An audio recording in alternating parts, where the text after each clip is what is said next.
The excavator idled at the edge of Hollow Creek Farm, its engine ticking in the cold October air, and every person standing along the fence line was certain of one thing: Adele Fenwick had finally lost her sense. For the 31 years since she'd married into this farm, the pond behind the barn had sat still and green in Adele's eyes, fed by a spring nobody could name and ringed by cattails nobody bothered to clear. Her husband, Everett, used to say the pond kept its own secrets and left it at that. Now, Everett was 3 years in the ground, and his widow was standing in rubber boots at 58 years old, giving the signal to drain it. "You're pulling the plug on the one thing that's never dried up in a drought," Frank Doyle called from his truck, not unkindly, but loud enough for the others to laugh. Frank had farmed the land beside hers for 26 years. He'd never once seen her make a decision this strange. Adele didn't answer him.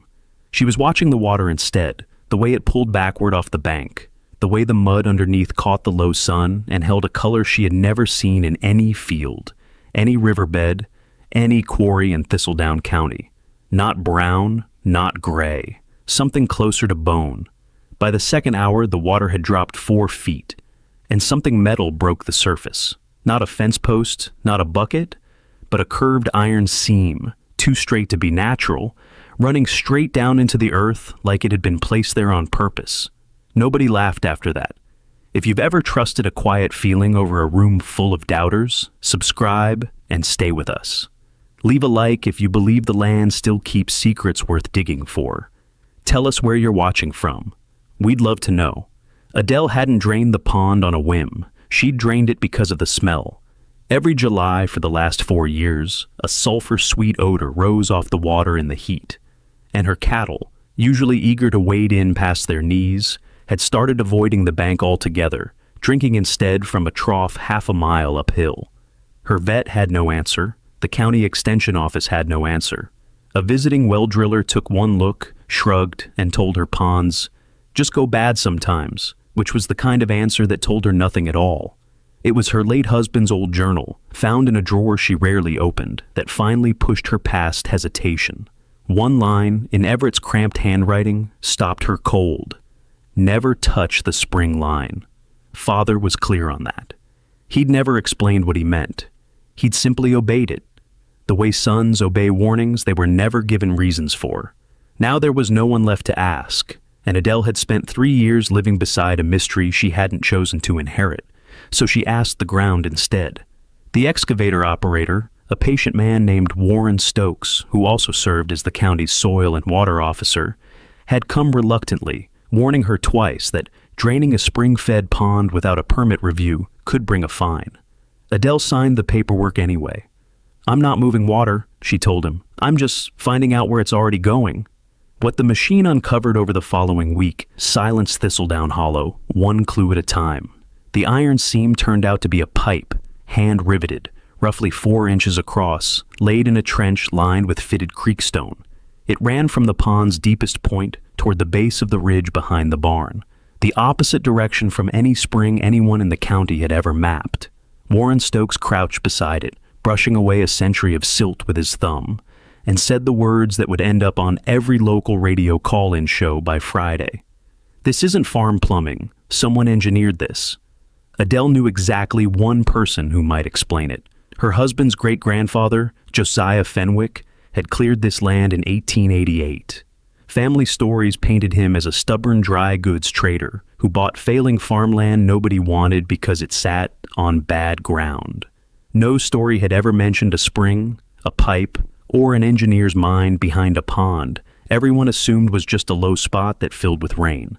That evening, Adele drove into town and spent 2 hours in the county records office, a place she hadn't visited since settling Everett's estate. A retired clerk named Constance Reyes, her oldest friend, who now volunteered there 3 afternoons a week, pulled the original 1888 land survey without being asked twice. Tucked inside the folder was something the survey itself hadn't mentioned, a receipt for drainage tile and pipe fitting, dated the same autumn Josiah Fenwick took possession of the land. Whatever he'd built on purpose, and he'd paid dearly to do it. Frank Doyle, who had spent 3 days telling anyone who'd listen that Adele was chasing nothing, showed up on the fourth day with a thermos of coffee and stood at the fence a long while before he said anything. "If there's something down there," he finally admitted, "I want to be wrong about calling you foolish." It wasn't an apology, it was close enough. By the end of the week, the excavation had stalled. A county review board, alerted by a neighbor's complaint, ordered a temporary halt until an environmental assessment confirmed the site wasn't disturbing a protected wetland. Adele's loan payment on the north pasture was due in 11 days. The bank had already called twice. And a land agent from outside the county, a brisk, well-dressed man who introduced himself only as representing interested buyers, left a card in her mailbox, offering to purchase the back 40 acres as is, no questions asked, before any assessment results came back at all. Adele set the card on the kitchen table and left it there, unanswered, for the rest of the week. She didn't trust an offer that arrived before anyone knew what was being sold. She sat on the porch that night, looking at the black rectangle where her pond used to be, and did not cry because, as her mother used to say, crying didn't dig anything up faster. The assessment came back clean, and clearance arrived 4 days later, along with someone Adele hadn't expected. Owen Pratt, a semi-retired geologist from the State University who'd spent his career studying the region's old mineral springs, had heard about the pipe from a former student now working at the county office. He drove 3 hours on his own time, he said, because engineered spring systems from this period are rarer than gold and usually just as buried.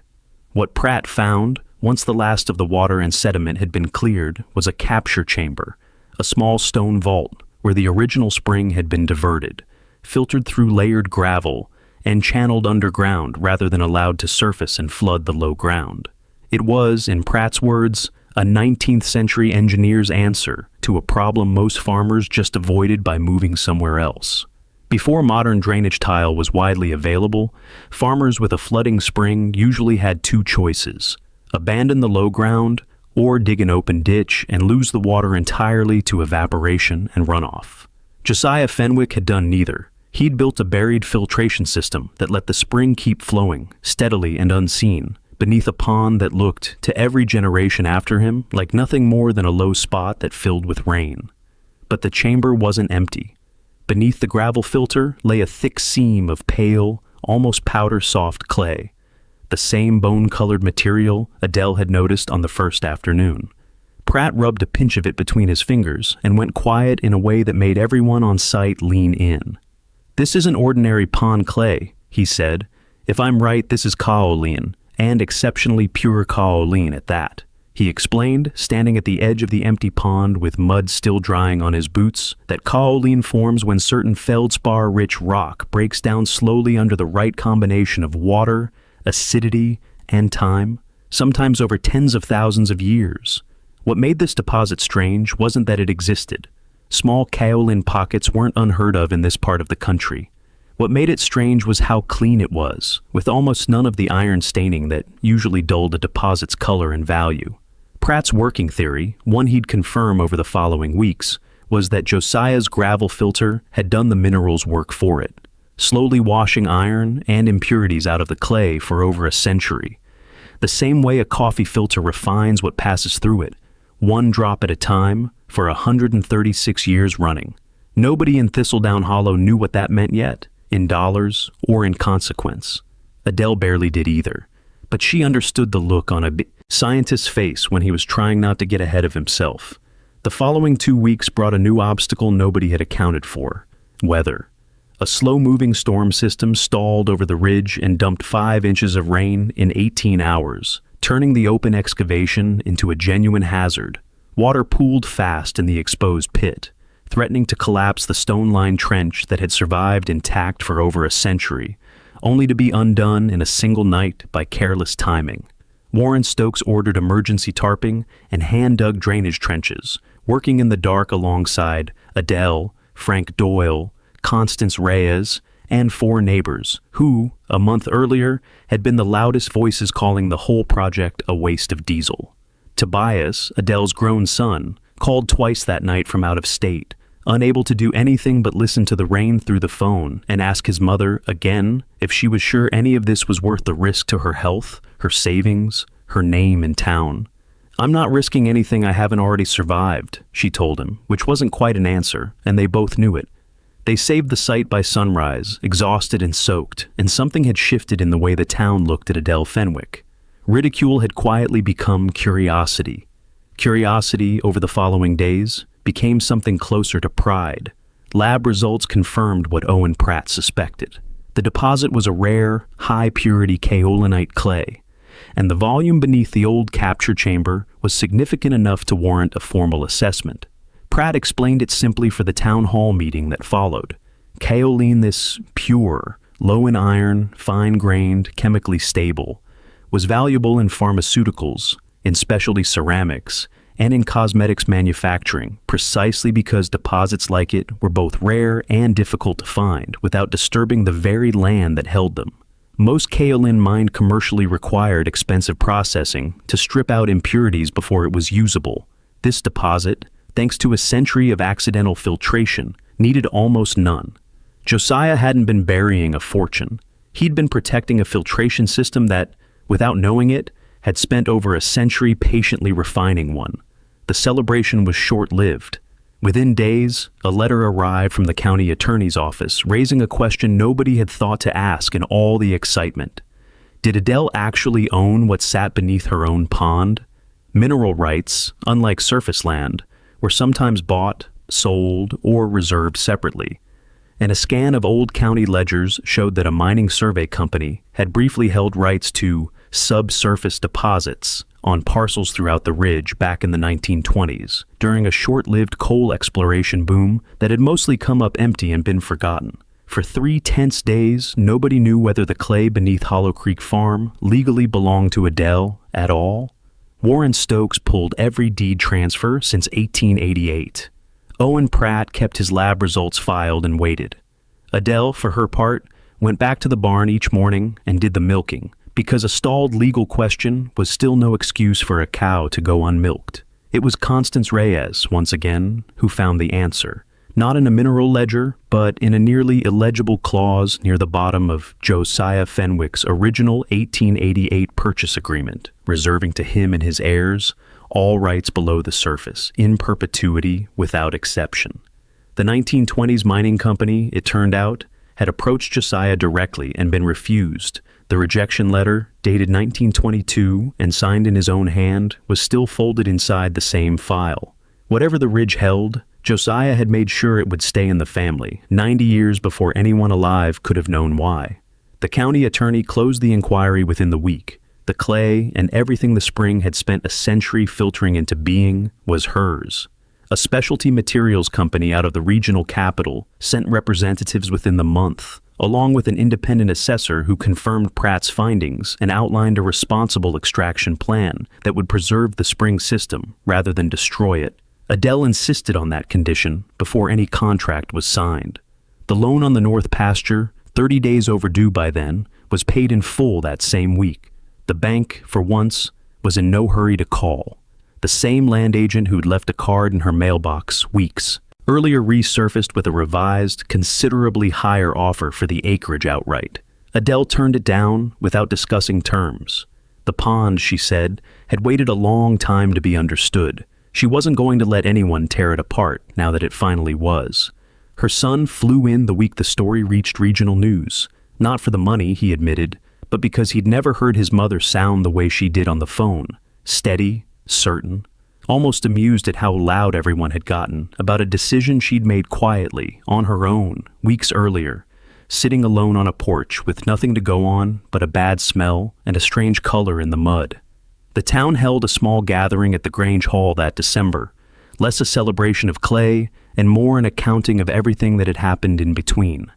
The neighbors who'd shown up with shovels in the rain, the county officer who'd bent his own caution to help her, the old friend who'd pulled a 136-year-old receipt from a folder nobody had opened in decades, the geologist who recognized something rare because he'd spent a lifetime learning what rare looked like.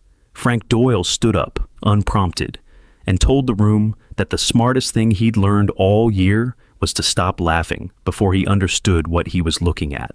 A modest historical marker now stands near the restored spring, funded jointly by the county and the materials company, crediting Josiah Fenwick's original engineering and Adele Fenwick's decision to trust what the land had been telling her all along. The pond itself has been rebuilt in stages, its water clearer than anyone in 3 generations remembers it being. The cattle drinking from the bank again each summer, without hesitation. Owen Pratt returns twice a year now, unofficially, to monitor the spring's flow and the slow, ongoing formation of the clay that gives it away. He tells visiting students that the real lesson of Hollow Creek Farm isn't the mineral itself, but the reminder that a landscape can hold a working system for over a century without a single person noticing it was there, and that the only difference between a forgotten pond and a discovery is someone willing to ask why it smelled wrong. Adele still walks out to it most evenings. She says she isn't looking for anything anymore. She's just listening, because the ground, she's learned, rarely shouts. It waits for someone patient enough to notice the color of the mud, the shape of a silence, the one detail that doesn't belong. Everything else, she says, tends to follow. Frank Doyle put it more plainly the last time a reporter asked him about it. He said the whole county had spent 30 years walking past that pond without a second thought, and it took one woman in rubber boots, unafraid of being laughed at, to finally ask it a better question. That, more than the clay, more than the money, more than the marker with her family's name on it, is the inheritance Adele hopes to leave behind. Not a fortune, but a habit of paying close enough attention to find one.